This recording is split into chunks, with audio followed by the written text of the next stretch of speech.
Sir, step away from the workbench. Hands where I can see them. Officer, what's the problem? I'm just finishing up inventory here. We have client reports and security footage from 3 different properties. You left with their riding lawnmowers instead of just trimming the grass, valued over $15,000 total. Those were old units. Client said they didn't need them anymore. I was helping clear space. Nothing shady. Homeowners say you never asked. You're under arrest for felony theft. That was 58-year-old Reginald Reggie Thompson, a veteran landscape maintenance worker with Pro Landscaping in suburban Texas. In early 2025, multiple clients noticed expensive lawnmowers vanishing after his scheduled visits. Bodycam footage from the arrest at his cluttered workshop captured his nonchalant denial as officers confronted him with mounting evidence. Client testimonials, doorbell cams showing him wheeling away equipment, and pawn shop records tracing the stolen mowers back to him. Thompson was charged with multiple counts of felony theft, over $2,500, convicted after a plea deal, and sentenced to 3 years probation with restitution ordered at $18,000. The company fired him immediately, and the incident damaged trust in local landscaping services, leaving homeowners double-checking their gear long after the grass was cut.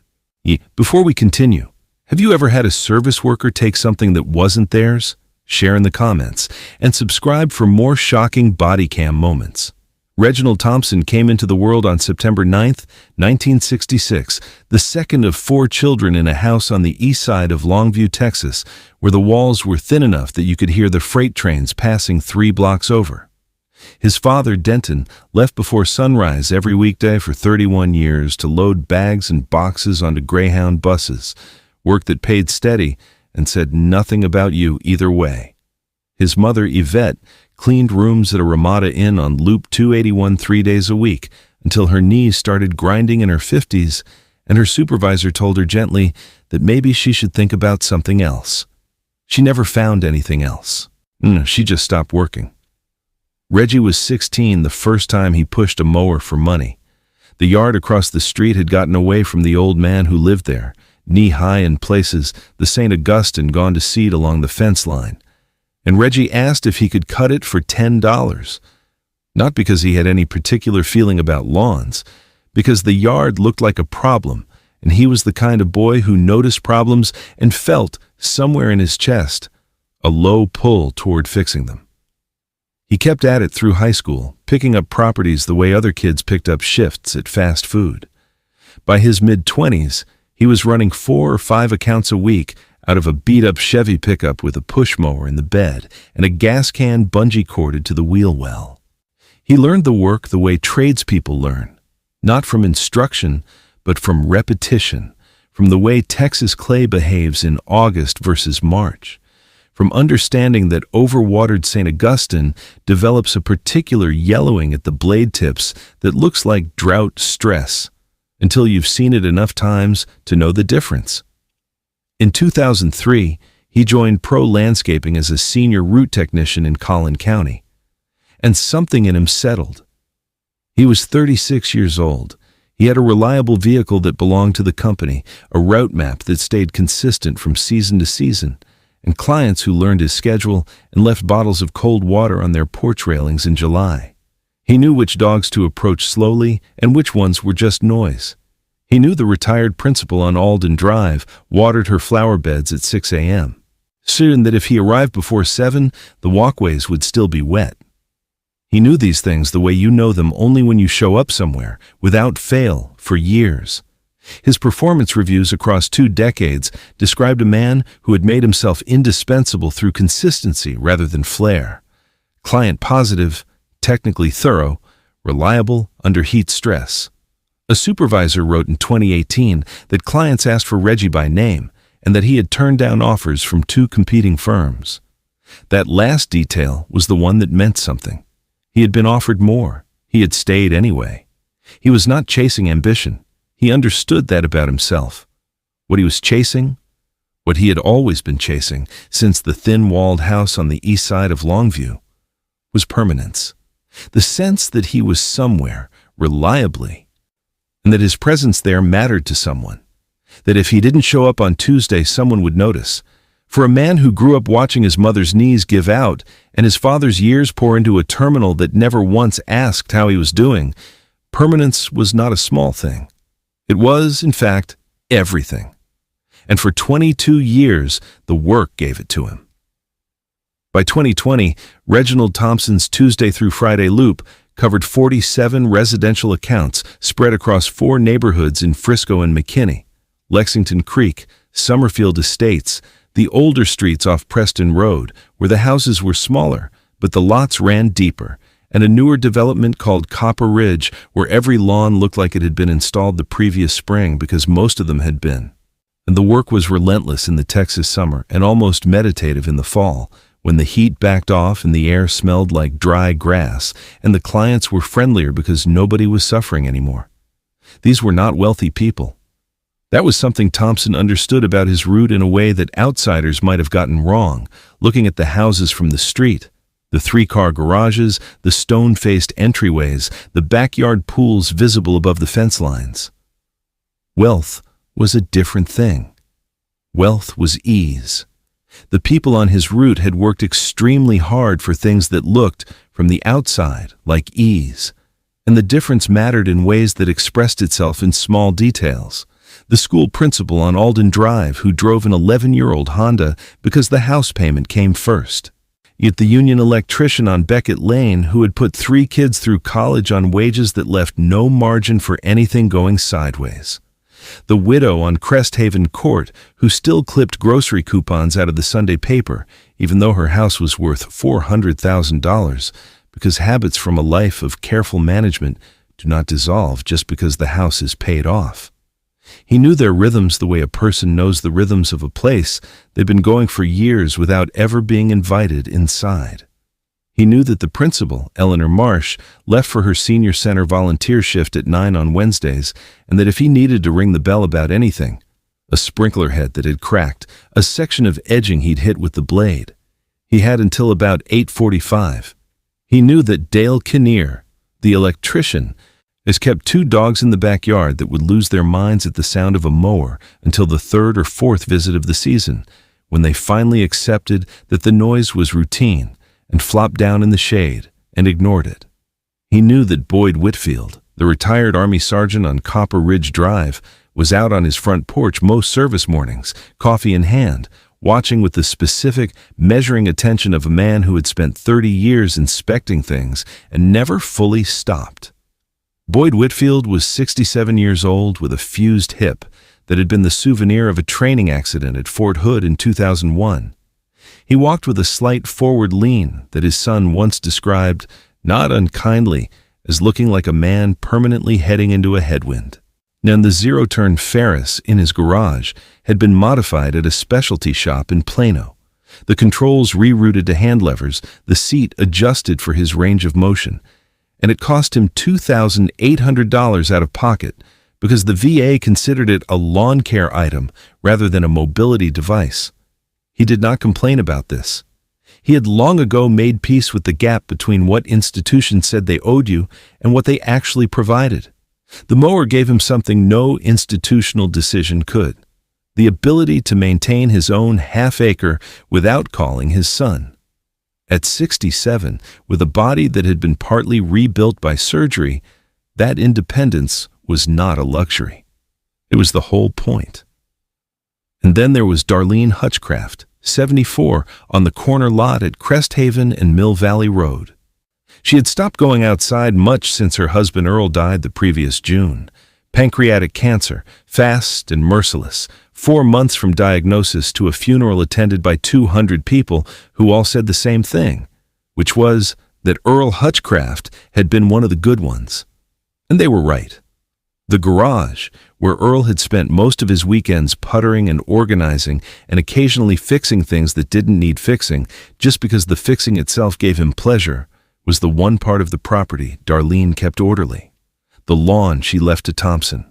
The garage she kept herself, every shelf in its place, every tool hung on the pegboard where Earl had hung it. The Husqvarna zero-turn sat in its bay with a trickle charger attached to the battery, because that was what you were supposed to do when a machine sat unused. Warnan doing the correct thing for a machine that had been his felt, in some way she could not fully explain, like a form of care. Thompson had been servicing her property for 9 years. He knew the gate code. He knew she rarely came out to check his work. He knew the corner lot sat behind a privacy fence that faced away from the street. He had never taken anything. He had never considered it. Not yet. Nobody asks for a contract when they hand you the gate code. That is not cynicism. It is simply how the residential service industry works in suburban Texas and in most of suburban America, and it is worth pausing on, because understanding it is the only way to understand how a man can steal from 31 different households over 2 years without a single alarm sounding at the company that employed him. The system is not broken. It was never designed in the first place. What exists instead is something older and more fragile. The accumulated weight of showing up again and again without incident until the showing up itself becomes the credential.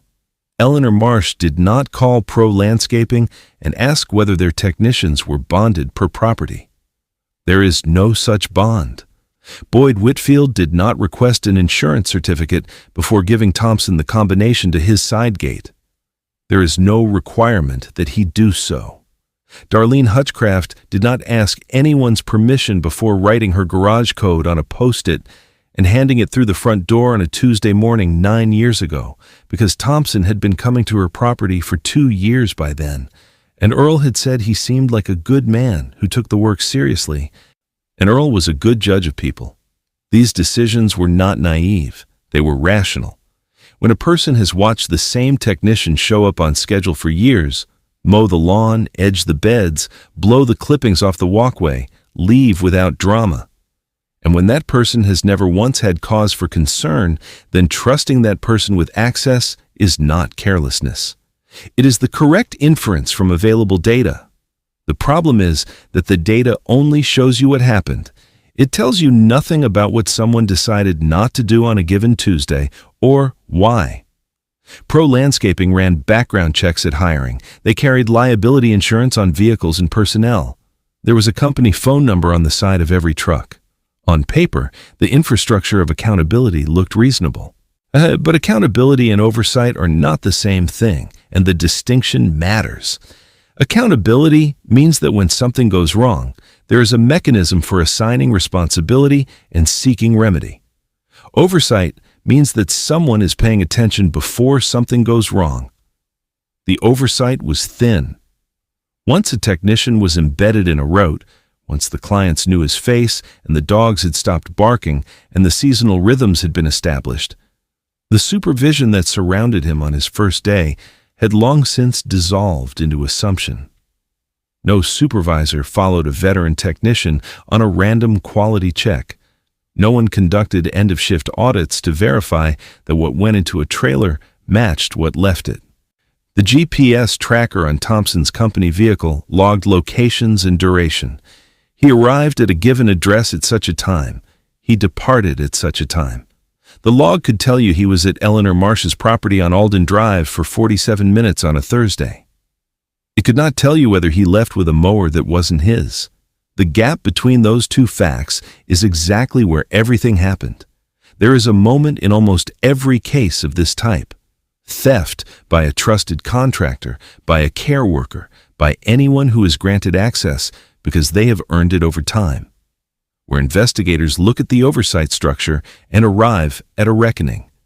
The reckoning is not that the homeowners were foolish. It is that the framework they were operating inside gave them no reason to be anything other than what they were, people who trusted the person who came every week and never gave them cause to think twice. When Dale Kinnear on Beckett Lane noticed his walk-behind Honda was gone from the side yard in November 2023, his first call was not to Pro Landscaping. It was to his neighbor, to ask if he'd seen anything suspicious. His neighbor hadn't. His second call was to the non-emergency police line. He told the officer that someone had probably come over the back fence. There was a greenbelt back there, he said, and it happened sometimes. The officer took a report. It was logged as theft from a residential property, cause unknown. Thompson's name was not mentioned. Thompson's name did not occur to Kinnear, not once. Because men who have been cutting your grass for 4 years without incident do not occur to you when something goes missing. The person who is always there, reliable and routine and unremarkable, becomes part of the background of a place. And the background, by definition, is what you stop seeing. That invisibility was not something that happened to Reginald Thompson. By late 2023, it was something he had learned to use. Wendell Price was a general contractor who had built his career around reading job sites, knowing at a glance what was structurally sound and what was one hard rain away from becoming someone's problem. He was 52 years old, practical in the way that people become practical when their livelihood depends on accurate assessment. Then, when he left for Beaumont on a Monday morning in early March 2023 for a 2-week commercial renovation job, he did what he always did when he traveled. He texted Thompson the gate code reminder, left a task list on the back door, and did not think about his property again. The list was straightforward: mow, edge, blow. Check the drip irrigation at the back fence where one of the emitters had been running uneven. Thompson had handled it before. He would handle it again. Price drove to Beaumont with his mind already on the job. The first Tuesday went without incident. Thompson completed the list, noted a cracked emitter at the back fence, replaced it from a spare in his truck, and left. He sent no message because no message was required. That was the nature of the arrangement. Price didn't need updates. Thompson didn't need supervision, and the work completed itself in the silence between them. The second Tuesday was different. The garage door was up when Thompson pulled into the driveway. Not unusual for Price, who was careless about that when he was home, and apparently no more careful when he was not. The interior was visible from the apron, the usual disorder of a working contractor, shelving units along the walls, a spare truck bed liner leaning against one side, a shop vac, extension cords looped on hooks. And in the center bay, sitting in the open, a commercial walk-behind Toro with a yellow deck and a cable-operated brake bar worn down to the metal on the grip. It had grass stains along the underside of the deck from the last time it had been used, and a slow oil leak that had left a dark oval on the concrete beneath the engine housing. 3 weeks earlier, Price had mentioned it while Thompson was edging the front beds. Just conversation, the kind that happens when two men are working in the same space and one of them is watching. "This one's getting old," Price had said, nodding toward the garage. "Been thinking about upgrading to a zero-turn." He had not asked Thompson's opinion. He was simply thinking out loud in the presence of someone who happened to be there. Thompson had nodded. He had gone back to edging. He had not thought about it again. Until now. He stood at the back of his trailer for a moment. The street behind him was empty. The neighboring properties were quiet. A weekday morning, most people already gone somewhere. He looked at the Toro. He looked at the street. He thought about the phrase getting old and about the way Price had said it, not with frustration exactly, but with the mild dismissiveness of a man mentally moving past something.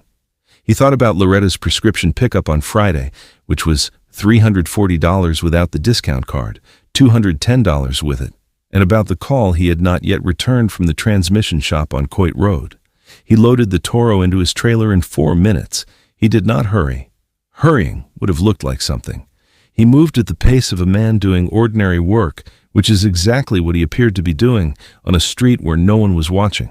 Sir Kirby's Exchange on Highway 380 was a pawn shop he had driven past 100 times and never entered. He chose it for that reason. The man behind the counter, Kirby Lundstrom heavyset, a television mounted in the corner showing a morning talk show, looked at the Toro, looked at Thompson, asked if he had documentation. Thompson said it was his personal equipment, that he was consolidating tools.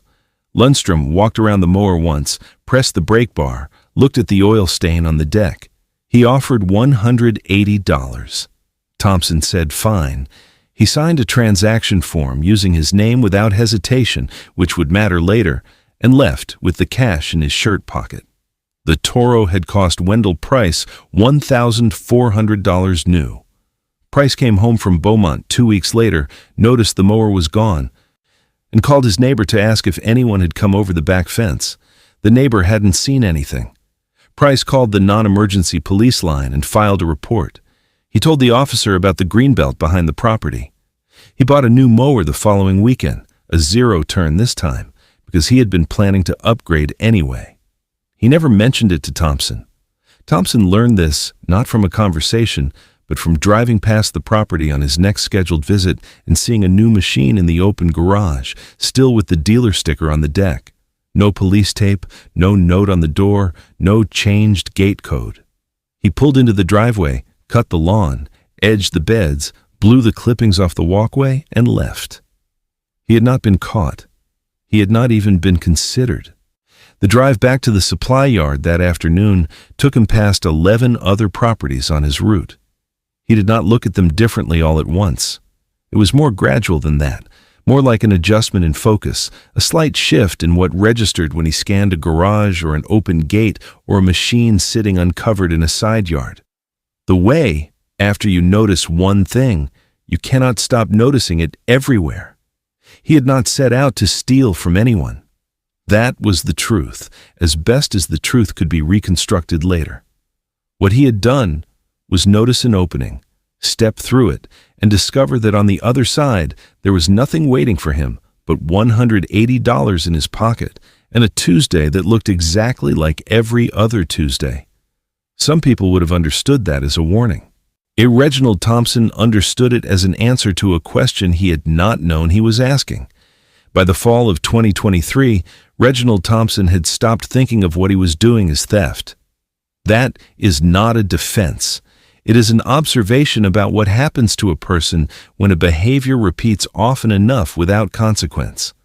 How it migrates from decision to habit, and from habit to something that simply exists inside a day, unremarkable as checking the oil or filling the gas can.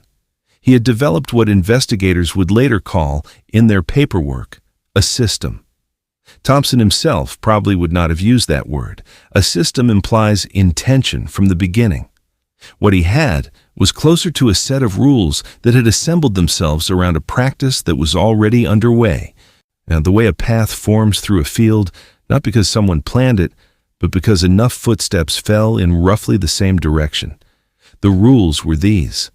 He never touched the primary mower, the one he himself had used on service day, still warm, deck wet with clippings. Taking that would have been visible in a way he could not afford. He targeted the secondary units instead. The backups, the ones sitting in the back bay of a garage behind the family sedan, decks dusty, tires slightly soft, batteries dead or close to it. Equipment that had not moved in a season or two, equipment that, to his experienced eye, no longer had an active relationship with the person who owned it. He told himself there was a difference between those two categories of machine. He needed there to be a difference. He learned to read properties the way he had always read them, but with a different question underneath the looking.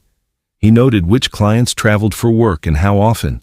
He noted which ones were elderly and lived alone, and whose social worlds had contracted to a church group, a weekly phone call, a daughter who visited on holidays. He noted which garages were left open past sunset, which gates were left unlocked between visits, which driveways backed up to greenbelt access where a trailer could sit for several minutes without being visible from the street. He was not calculating in the way a professional thief calculates. He was observing in the way a man observes who has spent 22 years paying attention to the same 47 properties and knows, without quite meaning to, more about each one than most people who live next door. The pawn shops were rotated. Kirby's Exchange on 380 for the smaller walk-behinds, a place called All County Resale in Allen for mid-range riders, managed by a man who processed everything without comment and kept a television behind the counter tuned to a sports channel, and a private buyer he found through a Facebook Marketplace exchange in late October 2023, a man who gave only a first name, drove a white panel van, and paid cash on delivery for commercial zero turns with no questions about origin and no paperwork. Thompson met him 3 times in a parking lot off the Sam Rayburn Tollway. The third time, the man gave him a phone number and said he could move more volume if Thompson had it. Thompson took the number. He did not call it. Even he had a line somewhere. Over 25 months, he moved 19 units. His average return was $290 per mower. When the prosecution's financial analyst read the total allowed in court, $5,500 received against $47,000 in equipment taken, The gallery went quiet in a way that was not about shock. It was about the arithmetic of desperation, which is a different kind of silence than outrage. $47,000 in other people's property, and he had walked away with less than what a used car salesman makes in a slow week. He spent $3,200 of it on Loretta's insulin and specialist copays. He spent $1,100 on Brianna's fall tuition gap after her financial aid package came in short, and the nursing program's billing office sent a hold notice that would have pulled her out of clinical rotations. The remaining $1,200 went into the transmission on his personal truck, which had been slipping since August and which he needed to get to work. There was no vacation, no large purchase, no evidence of a man living beyond his means, which was part of why it took as long as it did to find him, and part of why, when it was over, certain people in the courtroom found it harder to feel what they expected to feel. He had stolen from 31 people to pay for medicine and tuition and a truck that needed fixing so he could keep going to work. None of that made any of it right. But it made it something more complicated than simple greed, and that complication sat in the room and did not leave. The missing equipment reports arrived the way most paperwork arrives at a mid-sized police department, one at a time, separated by weeks, filed by different officers on different shifts, each one complete in itself and invisible in relation to the others. A ride-on Craftsman in October, a Husqvarna Zero Turn in November, a John Deere commercial walk behind in January. Responding officers noted the same things each time: no forced entry, no broken locks, no sign of anyone coming over a fence. The word they used in the reports was opportunistic, which is the word you use when you have no other explanation and need to write something down.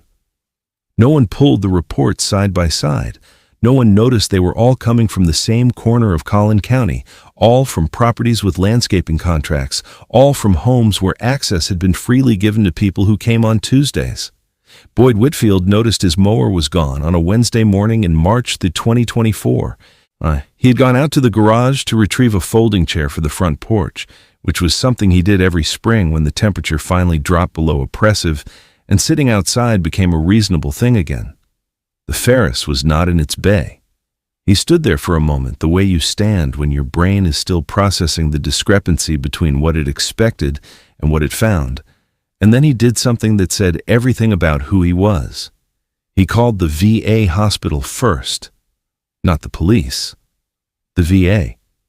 Because the first thing that occurred to him was not that someone had stolen his mower, but that somehow, through some administrative error he didn't yet understand, the machine connected to his physical independence had been rerouted.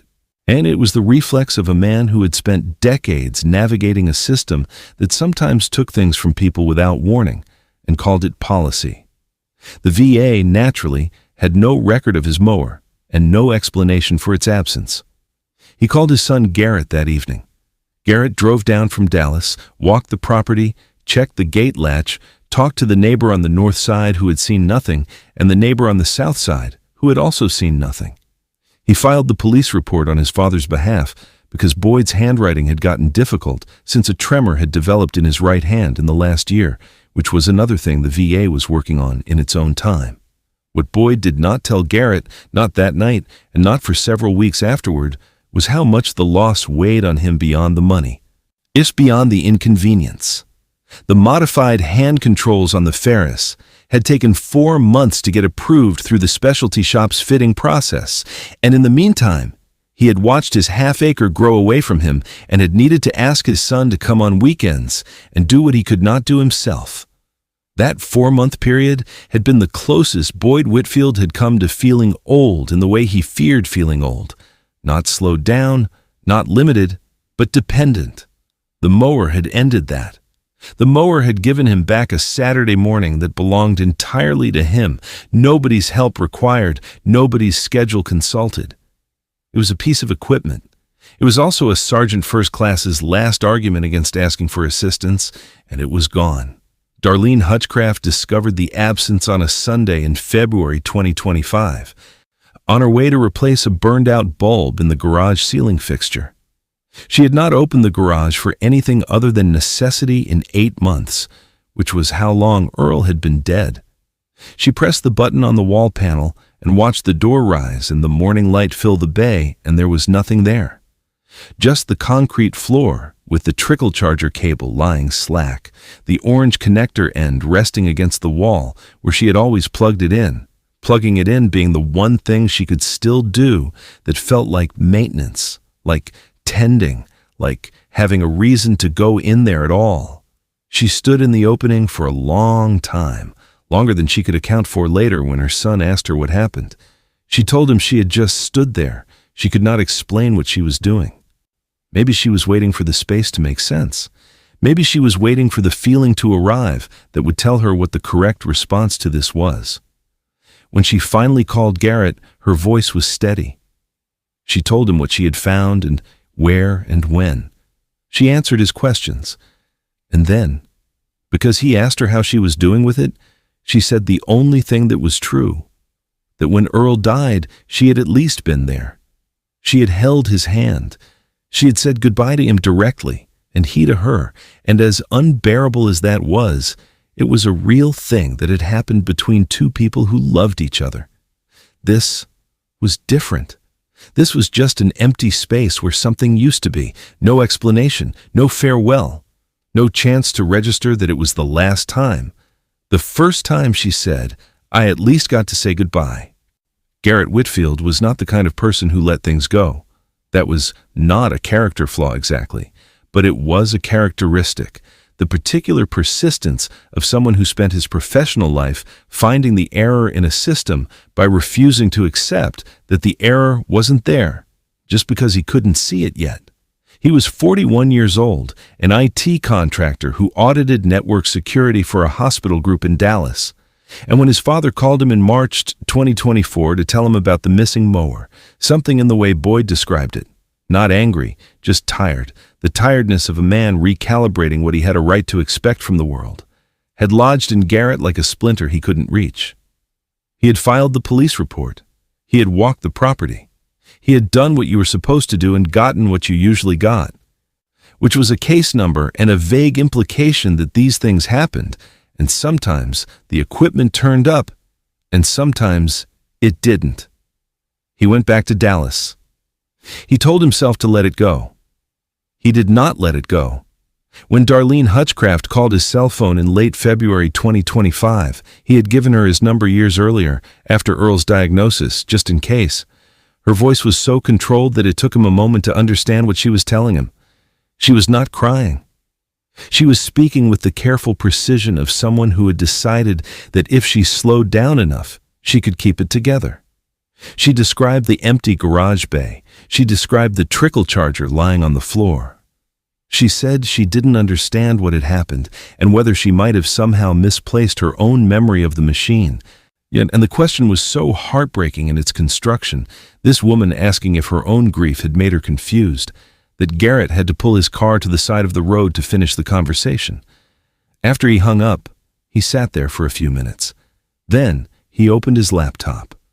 He had already been watching the Frisco neighborhood Facebook group since his father's mower disappeared, the way you watch something when you don't know exactly what you're looking for, but you know you'll recognize it when it arrives. He had seen 3 other posts in the preceding months, a Craftsman, a Deere, a Husqvarna, each one generating a short thread of sympathies and suggestions about Greenbelt access and the wisdom of security cameras, each one fading from the feed within a week, unresolved. He had noted them. He had not yet connected them. Now he did. He built the spreadsheet in 2 hours and spent the next 4 populating it. Service dates pulled from his own records and his father's, cross-referenced against the dates of the Facebook posts, cross-referenced against HOA records he requested through the Frisco residential portal and received the same evening because the system was automated and nobody was gatekeeping a contractor schedule at 11 o'clock at night. The pattern did not emerge gradually. It was simply there the moment he had enough data points to see it. Every single affected property serviced by Pro Landscaping, the overwhelming majority on the same technician's loop, the thefts occurring within a week of a scheduled service visit in every single case. He found the Facebook Marketplace listing on the 3rd night. a modified zero-turn Ferris, hand controls, asking $1,200. He knew it was his father's because he had helped Boyd research the modification process, had driven him to the fitting appointment in Plano, had watched the technician explain how the lever geometry would compensate for his father's range of motion limitations. There was only one version of that specific setup in the greater Dallas area, and he was looking at a photograph of it listed under a profile whose account history went back 18 months and whose About section listed a location of Frisco, Texas, and a name reduced to initials, R. Thompson. He did not call the number in the listing. He documented it. Then he wrote the email. The document he sent to the Frisco Police Department on March 18, 2025, was 7 pages long. It contained 23 annotated incidents. It contained 3 transaction records from public pawnshop databases showing sales of commercial lawn equipment by a registrant with a Frisco address. It contained the marketplace screenshot with the profile information highlighted. He had formatted it the way he formatted security audit reports at work: clear headers, evidence attached, conclusions stated plainly and only were supported by the data. He sent it at 12:47 a.m. and went to bed. Detective Alva Pemberton of the Frisco PD's Property Crimes Unit was assigned the case the following afternoon. She read the document once. Then she read it again. Then she pulled up the name: Reginald Thompson, Senior Route Technician, Pro Landscaping. 22 years of service, 4 neighborhoods in Collin County, 47 residential accounts. She picked up the phone and called the pawn shop on Highway 380. His name was in the records 14 times. The Axon body camera is running when the officers enter the workshop at 2:35 p.m. on April 15, 2025, and what it captures in the first 4 seconds is this: a man in a yellow safety vest turning from a workbench with the unhurried movement of someone interrupted in the middle of ordinary work. Thompson's hands come up without being asked, palms out, the universal gesture of a person who believes the situation is still manageable. His expression is not fear. It is the specific, practiced calm of a man who has spent a career talking to homeowners about things that need explaining, who has learned that the right tone in the first 30 seconds of a difficult conversation determines how the next 10 minutes go. He says he is doing inventory. He says the equipment in the workshop belongs to clients who no longer needed it, that he had been helping clear space, that anybody in the landscaping business did this kind of thing.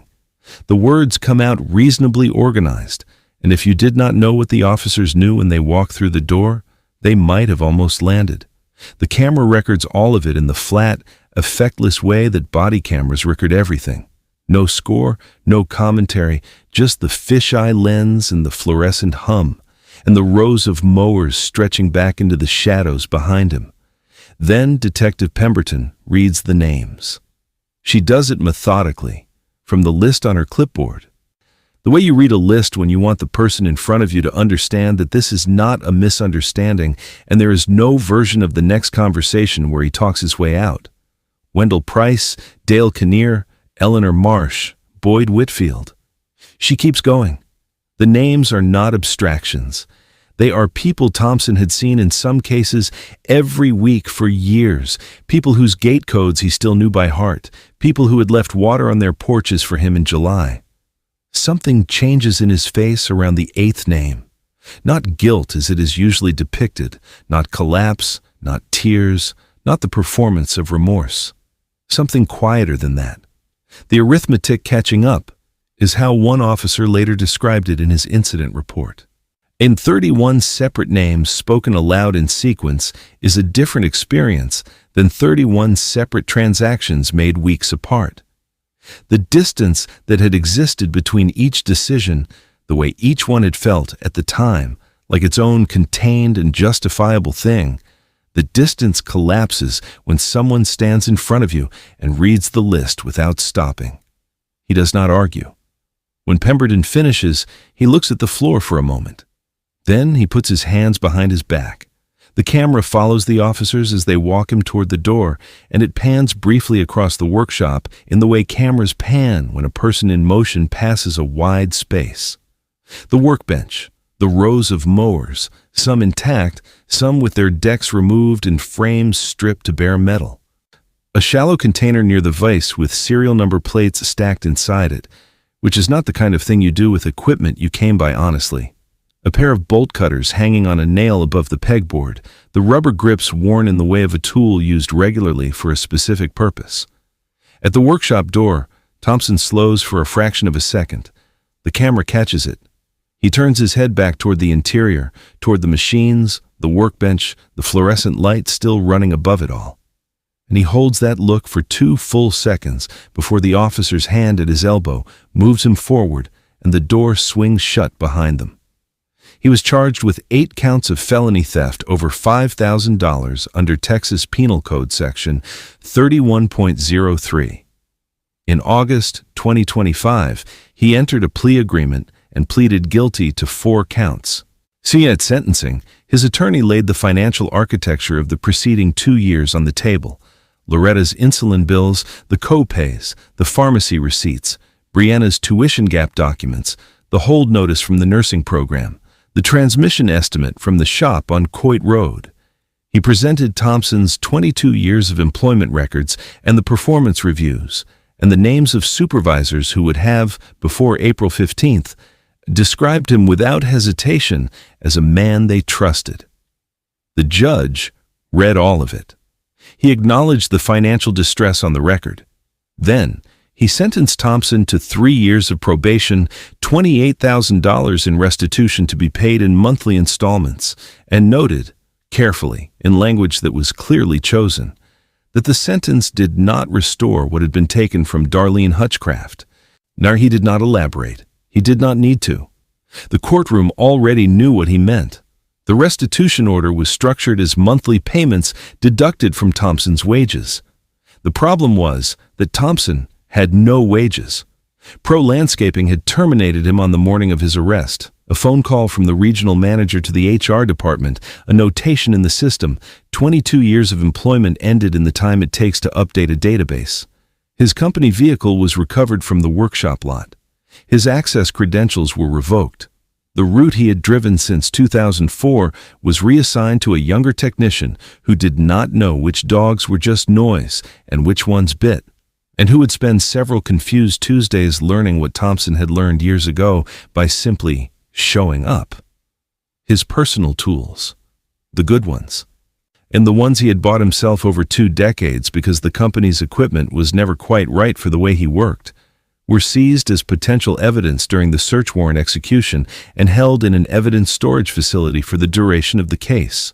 When they were returned after sentencing, several were damaged: a commercial edger with a cracked housing, a pruning saw with a bent blade, a battery-powered blower with a charging port that no longer made contact.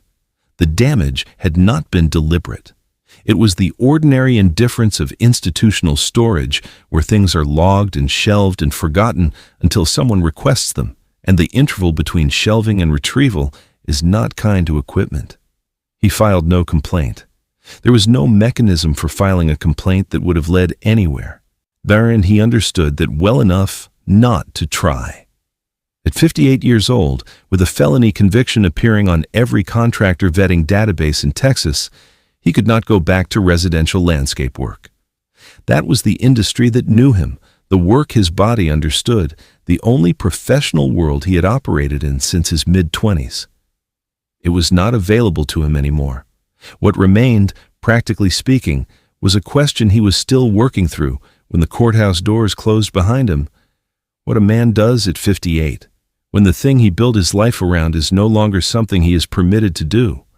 Boyd Whitfield's Ferris was returned to him in late April, transported from the evidence facility on a flatbed and unloaded into his driveway by 2 officers who handled it carefully and apologized for the weight.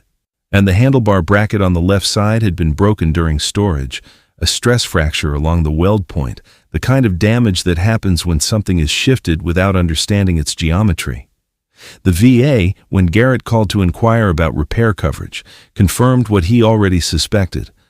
A lawnmower modification was a lawn equipment expense, not a mobility device expense, and the distinction was not negotiable. Garrett drove to the specialty shop in Plano that Saturday and paid for the repair himself. He did not tell his father what it cost. The Husqvarna arrived on a Thursday morning in May 2025 on a flatbed trailer driven by a Frisco PD property clerk named Aldous, who had been doing evidence returns for 11 years and who said very little, which Darlene later described as the right instinct. He parked it in her driveway, handed her the release paperwork, and waited at a respectful distance while she walked down from the front porch. She circled it once, not inspecting it exactly, not checking for damage or confirming the serial number. Just walking around it the way you walk around something you are not sure how to approach, buying time for a feeling you haven't named yet to clarify itself.